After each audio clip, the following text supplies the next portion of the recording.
வேளாண்மை பொறியியல் துறை, வேளாண் இயந்திரமயமாக்குதல், மணப்பாற மாடு கட்டி மாயவரம் ஏறு பூட்டி வயகாட்ட உழுதுபோடு சின்ன கண்ணு என்று பாட்டு என்று இருந்த நிலை மாறின் உயிர்காக்கும் உழவு தொழிலிலும் இயந்திரங்களின் தேவை அதிகரித்துவிட்டது. வேளாண் பணிகள் தொழிலாளர்கள் பற்றாக்குறையினால் நலிவுறாமல் குறித்த காலத்தில் செவ்வனே நடைபெற்று குறைந்த அளவில் அதிக மகசூல் பெறுவதில் வேளாண் இயந்திரமயமாக்குதல் பெரும் பங்காற்றுகிறது.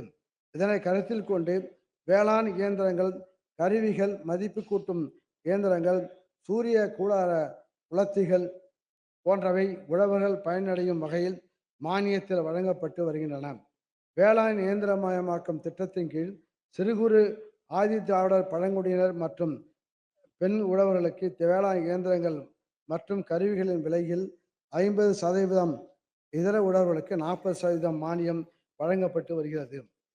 சிறிய வகையான நெல் நாற்று நடும் இயந்திரத்தின் அதிகபட்ச மானியமானது 1,50,000 ரூபாயிலிருந்து 1,70,000 ரூபாயாகவும், விசை களை எடுக்கும் கருவிகளின் அதிகபட்ச மானியமானது 63,000 ரூபாயிலிருந்து 85,000 ரூபாயாகவும் உயர்த்தி வழங்கப்படும்.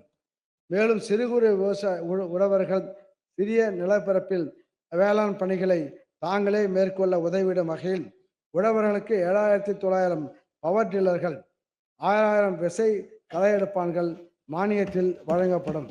இத்திட்டத்தில் வருகின்ற 2025-26 ஆண்டில் கலைஞரின் அனைத்து கிராம ஒருங்கிணைந்த வேளாண் வளர்ச்சி திட்டம் செயல்படுத்தப்பட்டுள்ள 2,338 கிராமங்களில் 5,000 வேளாண் இயந்திரங்களும் கருவிகளும் முன்னுரிமை அடிப்படையில் வழங்கப்படும்.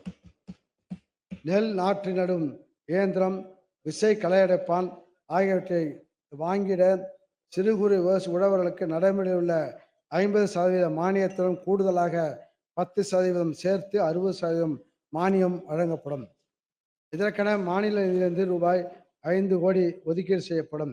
வேளாண் இயந்திரமயமாக்க திட்டத்தில் 2025-26 ஆண்டில் 17,000 உழவர்கள் பயனடையும் வகையில் ரூபாய் 215 கோடியே 80 லட்சம் ஒதுக்கீடு செய்யப்படும்.